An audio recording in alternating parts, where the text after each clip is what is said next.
magacaygu waa Suuban Mahadirir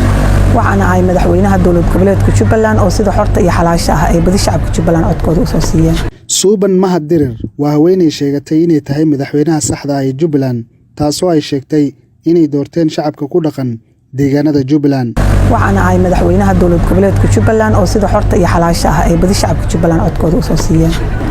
horta run ahaantii waqtigii doorashadii Axmed Madoobe dowladda federaalka iyo international community waxay ku tilmaameen in habraaci uu maray aysan ahayn xalaal ah oo waayagii ahayn Axmed maaha madaxweynaha Jubbaland iyo wixii isdoortoo dhan waxay ku tilmaameen inay yihiin habraac qaldan ay mareen sida la aligeed waxay muujiyeen inaysan Jubbaland madaxweyne lahayn maadaama wasaaradda arrimaha gudaha iyo UN-ka iyo internationalka oo ay soo saareen qoraalo saas ah waxaa bilaabatay fursad waxaa muuqatay fursad ah in ay ka qodobada dastuuri ah oo dadka aayahooda ka tashan karaan markaas ayaan waxaan sameynay kacdoomadii ka jiray deegaamada Jubbaland oo idil baa midoobay midaystii ay midoobeen waxaan isku garanay inay lahaadaan hadafkooda inuu ahaado inuu shakhsi hogaamiyo sida ay aniga iigu soo bandhigeen inaan noqdo qofkii hogaaminayay halkaas ayaan magaalada Kismaayo ayaan waqtiga ku sugnaa magaalada Kismaayo 21 November ayaa la iigu dhawaaqay 2019 inaan ahaado madaxweynaha dowlad goboleedka Jubbaland. haweeneydan sheegatay inay tahay madaxweynaha saxda ee Jubbaland ayaa iminka waxay ku nooshahay meel banaan ah oo u dhow garoonka diyaaradaha ee Aadan Cadde Muqdisho iyadoona sheegtay inay halkaan ay u joogto sida ay shacabka ay matasho ay xuquuq u heli lahaayeen kana qaybgali lahayd shirka u dhaxeeya madaxda dowladda federaalka Soomaaliya iyo dowlad goboleedyada xubnaha ka ah dowladda kaasoo la filayo in dhawaan uu furmo. laakiin halka waxa ifadhiisay waxay tahay oo aan caashan laba dhowr habeen hore waa seexday haddana waxaan rabaa caawa inaan seexdo waxaan halkaan ka farayaa dowladda waxay tahay xuquuqdeena ayaan doonaynaa waxa isixisay oo ugu weyn waxay tahay markii hotel Tikaal Musqashaadi la igala soo baxay oo sas la igelinayo whoever sameeyo cidii samaysayba oo baqdin la igelinayo oo la rabo dalka inaan ka cararo oo baqo waxa ku galaysa cabsi ah yaa waxaan kugu sameynay xagee laga socdaa waxaas oo baa ku galaysa marka halka waxa isixisay waxay tahay horta isweydiinta waxaas aan isweydiinayo oo xanuun leh inaysan igu sii soconin tan labaad oo halka u joogana waxay tahay inaanan baqaynin oo Ilaahay baa wax dila intii meel cidla ah banaan cidla inta la dilo yaa idilay isweydiin lahaa halkaas ayaan jiifaa wixii igu dhacay dowladda federaalka mas'uul ka ah baqdin la igelinayo aniga dowladda igelinaysa mali shakhsi kale un fiir baa la igelinaya cabsi baa la igelinaya oo haddana ma ahan dhowr goor hore dhacday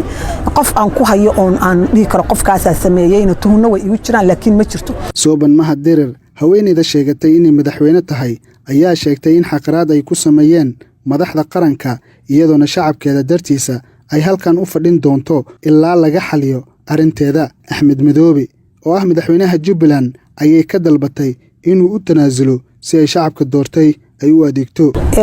Axmed Madoobe waxaan ahay buu yaqaanaa